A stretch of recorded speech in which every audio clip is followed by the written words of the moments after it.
Bismillahirrahmanirrahim. Assalamualaikum warahmatullahi wabarakatuh.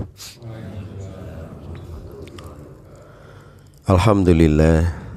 Alhamdulillahi wa syukurillahi wa la hawla wa la quwata illa billah. Asyhadu an la ilaha illallah wahdahu la syarikalah wa asyhadu anna Muhammadan abduhu wa rasuluh la nabiyya wa la rasula ba'dah. Allahumma salli wa sallim wa barik ala sayyidina Muhammadin wa ala alihi wa sahbihi ajma'in, amma ba'du. Bapak-bapak, ibu-ibu yang dirahmati Allah Subhanahu wa taala, kemarin kita bahas bahwa Rasulullah untuk mengingatkan kepada kita semua bahwa untuk senantiasa memperbarui keimanan kita. Jadidu imanakum biqauli la ilaha illallah. Lantas apa kaitannya antara la ilaha illallah dengan syahadatain? Syahadat yang biasanya diucapkan saat kemudian orang masuk Islam, atau kemudian orang anak kita sedang disunat, atau anak kita mau dinikahkan gitu. Jadi makna syahadatain itu berarti dua syahadat, dua persaksian yang terdiri daripada la ilaha illallah wa Muhammadar Rasulullah, begitu. Jadi persaksian kepada Allah dan persaksian kepada Rasulullah, begitu, sebagai utusan Allah. La ilaha illallah, bahwa pengakuan, kesaksian bahwa tidak ada Tuhan selain Allah yang berhak disembah secara benar saja, begitu. Artinya tidak ada Tuhan yang lain. Ini adalah doktrin keimanan di dalam Islam, kan begitu. Begitu. Nah, sehingga kemudian tidak ada sesembahan selain Allah, begitu. Kemudian syahadat Muhammad Rasulullah, makna Muhammad Rasulullah, bahwa aku bersaksi bahwa Muhammad itu adalah utusan Allah, bersaksi bahwa Nabi Muhammad adalah utusan Allah.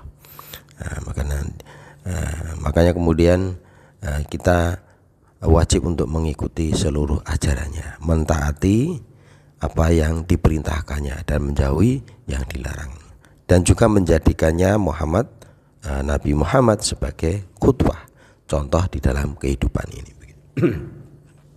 Nah, ini urgensinya apa?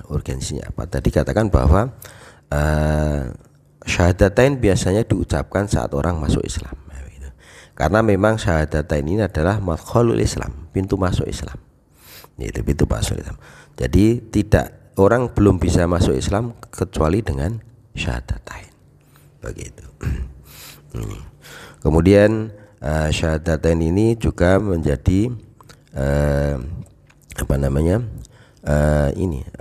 menjaga kemurnian daripada iman. Artinya menjadi jantung keimanan.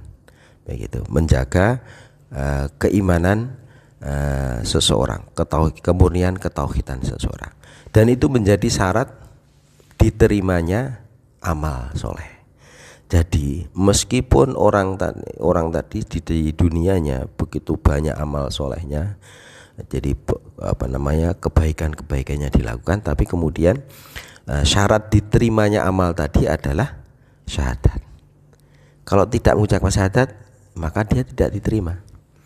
Jadi bisa dianalogikan, misalkan seseorang meskipun sejak dari semester awal sampai semester 5 mengikuti kuliah online di UGM gitu, satu fakultas, sampai dia pinter, cerdas mengamal ilmunya, tapi tanpa dia mendaftar di UGM dengan syarat-syarat yang ditentukan, maka ilmunya pun tidak diakui oleh UGM. Begitu.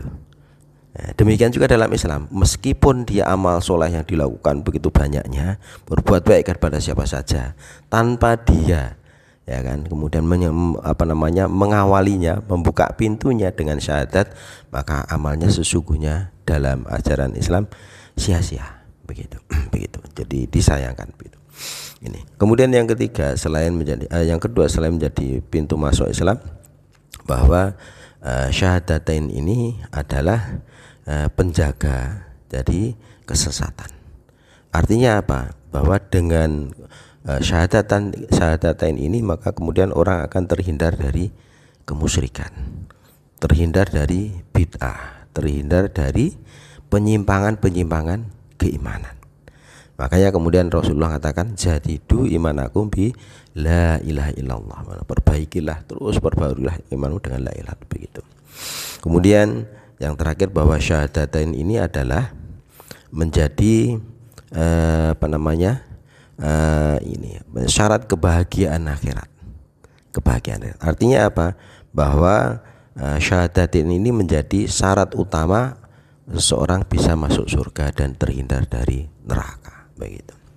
Nah, dasarnya apa? Dasarnya dalilnya dalam Al-Quran surat Al-Imran ayat 18 mengatakan syahidallah, dan Allah bersaksi, Allah menegaskan bahwa annahu la ilaha illahu, bahwa sesungguhnya tidak ada Tuhan kecuali Dia, begitu.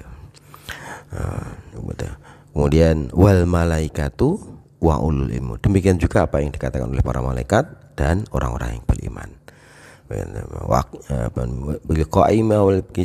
Dan kemudian Allah lah yang menjadi penegak keadilan. La ilaha illahu wal azizul hakim, maka tidak ada Tuhan selain Dia yang maha aziz, maha perkasa, lagi maha bijaksana, begitu. Kemudian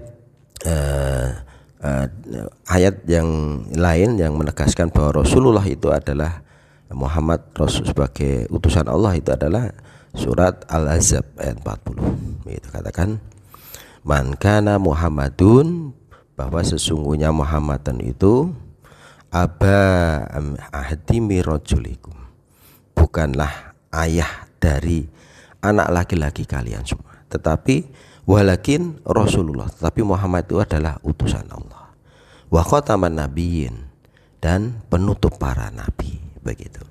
Artinya bahwa ditegaskan di dalam Al-Quran bahwa Rasulullah tidak semata-mata bapak dari seorang anak saja, tetapi dia adalah seorang rasul, seorang utusan Allah yang kemudian dan ditetapkan Allah sebagai khataman nabiyyin, nabi penutup sampai di akhir zaman, yang kemudian ajarannya harus diikuti oleh seluruh umat sedunia.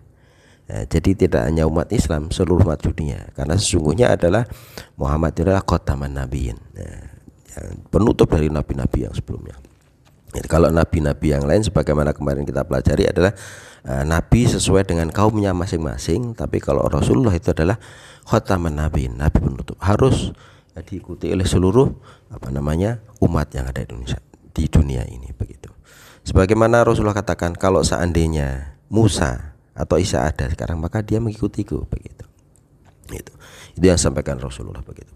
Nah, ini mudah-mudahan menjadi pengingat kita bahwa sesungguhnya keimanan seseorang itu akan berubah-ubah, kan, dinamis, begitu. Maka kemudian hendaknya kita senantiasa memperbarui agar tidak usang, agar senantiasa segar keimanan kita, agar kemudian sampai kemudian akhir hayat kita tetap dalam kondisi beriman, begitu. Barakallahu walakum. Assalamualaikum warahmatullahi wabarakatuh.